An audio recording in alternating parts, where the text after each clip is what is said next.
করলার ফলন যদি বাড়াতে চান তাহলে কিন্তু আপনাদেরকে অবশ্যই এই আসসালামু আলাইকুম, সবাই কেমন আছেন? আজকে আমি আপনাদেরকে নিয়ে আসছি আমার করলার প্রজেক্টের বর্তমান পরিস্থিতি দেখানোর জন্য। আপনারা দেখতে পাচ্ছেন যে আমার করলা গাছ কিন্তু আমার মাচায় উঠে গেছে। তো খুবই সুন্দর, প্রত্যেকটা গাছেই ফুলজালি চলে আসতেছে। আমি একটু দেখানোর চেষ্টা করি। এই যে দেখতে পাচ্ছেন, এটা কিন্তু ফুল। তো প্রত্যেকটা গাছই খুব সুন্দরভাবে কিন্তু আমার মাচাতে উঠে গেছে। একটা বেডে থেকে আর একটা বেডের দূরত্ব দিয়েছি 8 হাত, আর মালচিং পেপার ব্যবহার করা হয়েছে 3 ফিটের, এবং কি বেড করা হয়েছে 27 ইঞ্চি করে। আর মাঝখান দিয়ে যে চলাচলের রাস্তা, এটা রাখা হয়েছে 3 ফিট। এইভাবেই আমার মোট 3টা মাচা দেওয়া হয়েছে। তো একটা গাছ থেকে আরেকটা গাছের দূরত্ব দেওয়া হয়েছে 3 ফিট। তো কিছু চারা বেঁচে ছিল, সেই পাশ দিয়ে আর কি আমার অনেক ঘন হয়ে গেছে। এই পাশ দিয়ে আমি অনেকটা 18 ইঞ্চি পর দেওয়া হয়েছিল, কারণ অনেক গাছ বেঁচে ছিল। এটা আমার ভুল হয়েছে। তো আপনারা যারা করলা চাষ করবেন, অবশ্যই আপনারা একটা গাছ থেকে আরেকটা গাছের দূরত্ব 3 ফিট দেওয়ার চেষ্টা করবেন।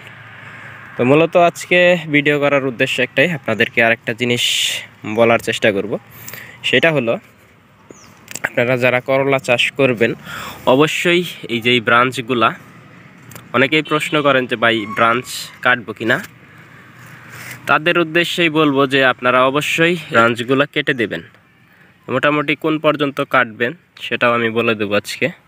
আপনারা এই ব্রাঞ্চগুলা রাখবেন না, কারণ এই ব্রাঞ্চগুলা যদি রাখেন তাহলে উপরে গিয়ে কিন্তু আপনাদের ফলনের দিক দিয়ে অনেক কম আসবে। করলার ফলন যদি বাড়াতে চান তাহলে কিন্তু আপনাদেরকে অবশ্যই এই ব্রাঞ্চগুলা কেটে দিতে হবে।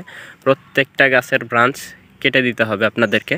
তো কাটবেন, এক কথায় গাছ মাচার নিচে যতটুকু থাকবে গাছ, ঠিক অতটুকু পর্যন্তই আপনারা ব্রাঞ্চ কেটে দিবেন।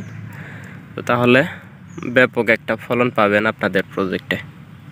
তো আশা করি আপনারা বুঝতে পারছেন যে কোন পর্যন্ত ব্রাঞ্চ রাখা যাবে আর কোন পর্যন্ত ব্রাঞ্চ রাখা যাবে না।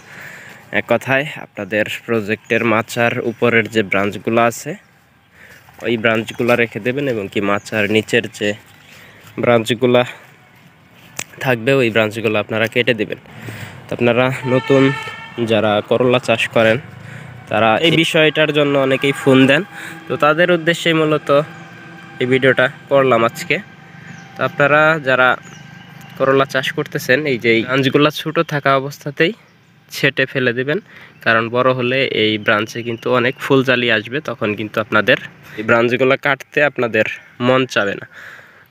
তো আমি এই যে আপনাদেরকে দেখানোর চেষ্টা করি, ঠিক মাচার নিচের যে অংশ আছে এখান থেকে ব্রাঞ্চগুলো ছেটে ফেলে দেবেন।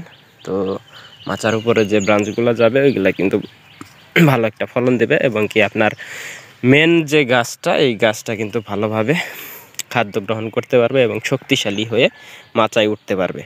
তো আশা করি বুঝতে পারছেন। আর অনেকেই প্রশ্ন করেন যে ভাই শশার ব্রাঞ্চ কাটবো কিনা। তো ভাই শশার ব্রাঞ্চ অনেকে কাটে, আবার অনেকে কাটে না।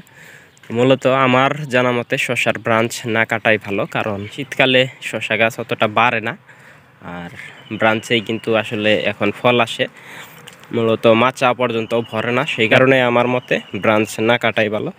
আর করলার ব্রাঞ্চ অবশ্যই কেটে দেবেন।